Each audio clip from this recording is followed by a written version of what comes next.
જ્યારથી મોદી સાહેબે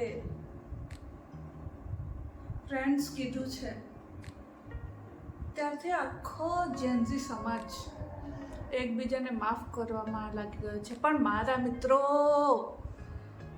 મિત્રો એવા છે ને, ખાડામાં પડ્યા છે પણ સોરી નહીં બોલશે.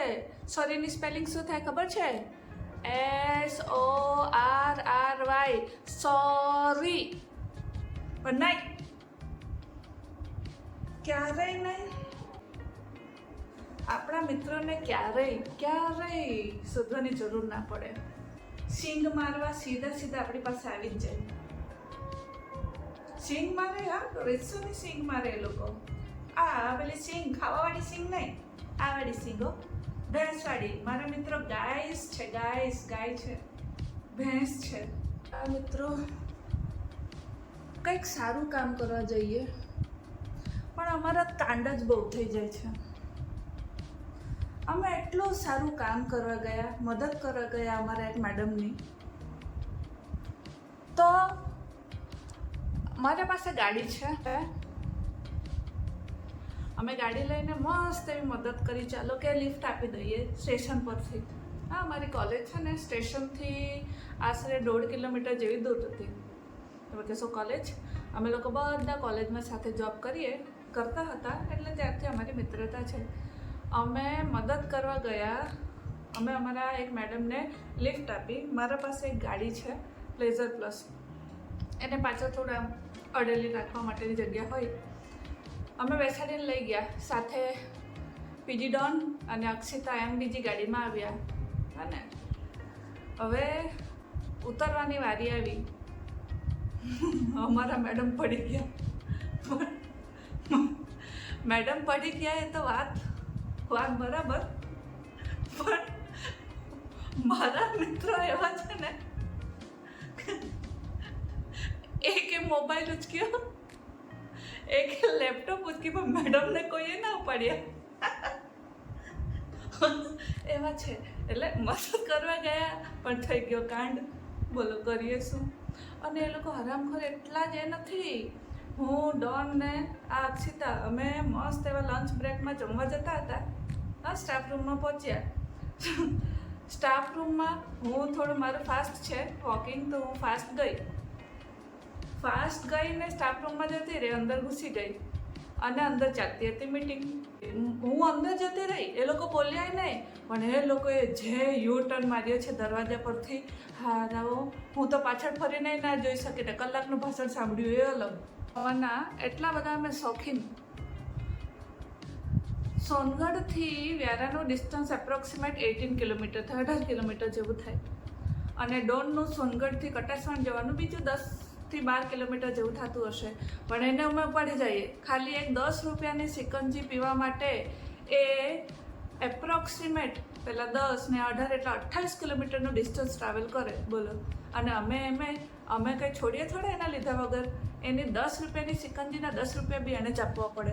અને ઘણીવાર તો અમે કહી દઈએ કે ભાઈ અમારે અહીં આપી દે ને, અમારે જેવા ગરીબ શું કરવાનું? હાલ તો ભાઈ હું તો બેરોજગાર છું હવે તો. પાછી કોઈ એવી જગ્યા નથી. ખાવા પીવાના તો શોખીન તો કરે, પણ ચા એટલે અમારી એ બધાની એ ફેવરેટ. ચા એટલે ચા અમારી હો.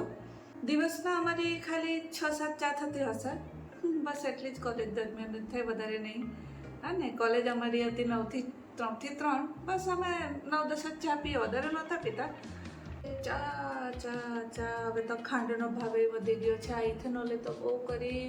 એક તો ઇથેનોલ પેટ્રોલની એવરેજ ઘટાડે છે, અને ઉપરથી આપણા જેવા, અમારા જેવા બેરોજગાર જે ખાંડ જેમ તેમ અફોર્ડ કરી શકતા હતા, એનોય ભાવ વધી ગયો છે. હવે તો શું કરીએ? એક ચા 10ની આવતી હતી, એ 15ની પીવી પડશે. ખેર, શું કરી શકીએ છીએ? સોનગઢ અને વ્યારામાં કોઈ એવી જગ્યા નથી, કોઈ એવી ટપરી નથી કે જે અમે છોડી હોય. અને અમારી ગેંગ અમે ચાની ટપરી પર જ મળે. સવાર સાંજ અમે જઈએ એટલે અમારે બધા સુખ દુઃખ બાટવા અમારે ટપરી પર તો જવું પડે ને. તો બસ કોઈ જ એવી જગ્યા બાકી રાખી નથી અમે ચા પીવાની. એકવાર એવું થયું, અમે ગૌમુખ ગયા હતા ફરવા માટે. હા ને, નજીક જ છે અમારા સોનગઢથી ત્યાં જવાનું. મસ્ત બિરયાની લઈને ગયા કે ખાઈશું ત્યાં ધોધમાં બેઠા. હા, પહેલાં ધોધમાં નહીં લઈશું, ખાઈ લઈશું, કંઈક તો કરીશું. એટલે ગયા અમે. બધા અમે કંઈ એટલા જ નહોતા, બહુ બધા હતા, 10-15 જણ ગયા હતા, કોલેજથી સાથે બધા કરી ગયા હતા. તો જેવા જ અમે એન્ટર થયા, ગૌમુખ જવા માટે પહોંચ્યા અમે, બસ આ એન્ટર થતાં જ વાર હતી એ વાંદરાએ અમારી બિરયાની ચોરી ગયા. પહેલી વાર અમે બિરયાનીને ઉડતા જોઈ છે અને અમારી ખ્વાહિશો વાદળમાં વાંદરા સાથે ઉડી ગઈ, કાળી કોથળીમાં, બ્લેક કોથળી. ગૌમુખનો ધોધ આ મારા વાળ કરતાંય પાતળો હતો, જે હાલ તો 10-15 એક સાથે આમ કરું ને તેમાં નીકળી જાય છે. ગૌમુખનો એ 2 લીટીનો ધોધ જોતા હજી તો બેઠા જ હતા એટલામાં મારા ઉપર વાંદરાઓની ગેંગે હુમલો કરી દીધો. એમાંનો એક કદાચ લીડર હશે, એ લીડર મારા પાસે આવ્યો, એ હુમલામાં લીડર મારા પાસે આવ્યો અને એની ભાષામાં મને જે ખીજાયું છે, આટલું તો મારા મા બાપ બી મને નથી ખીજાયા, એટલું એ વાંદરો મને ખીજાઈને ગયો. એની ભાષામાં એટલું બોલ્યો. મારા ખ્યાલથી એને બિરયાની નહીં મળ્યો, એના દસ્તારો લઈ ગયા હશે, હરામખોરો એનાય દસ્તારો એવા જ હશે ને, જેમ મારા દસ્તારો છે તેમ એનાય દસ્તારો એવા જ હશે. એને બિરયાની જ નહીં આપ્યું એટલે મને ખીજાઈને ગયો. મેં કીધું ને એ પ્રમાણે દોસ્તો હરામખોરો છે. મારા દોસ્તારો ત્યારે ટ્રીપ પ્લાન કરે જ્યારે મારી પાસે યલો કલરના કપડાં હતા, એ કપડાં જે દિવસે હું પહેરીને જાઉં ને એ જ દિવસે હારાવટ છે ને ટ્રીપ નક્કી કરે. 10 ટ્રીપ કરી હશે ને એમાંથી 9 ટ્રીપમાં તો મારે એ જ કપડાં પહેરેલા છે. આપણા પાસે હંમેશા એવા મિત્રો હોય છે જેની સાથે આપણે મહિનાઓ સુધી વાત ન કરીએ ને ત્યાંય આપણા મિત્રતામાં કોઈ ફેર આવતો નથી. ખેર, મારા દોસ્તોને એટલું જ કહેવા માગું છું કે મળવા આવતા રહેજો. જો તમારા મિત્રો પણ આ લોકો જેવા આ તો થોડી 1-2 કહાનીઓ છે, આગળ સમય મળશે તો જરૂરથી હજી થોડા કિસ્સાઓ શેર કરીશું. અને જો તમારા એવા મિત્રો હોય તો જરૂરથી જણાવજો. Thank you. પાછા મળીશું, ત્યાં સુધી ટેક કેર, બાય બાય.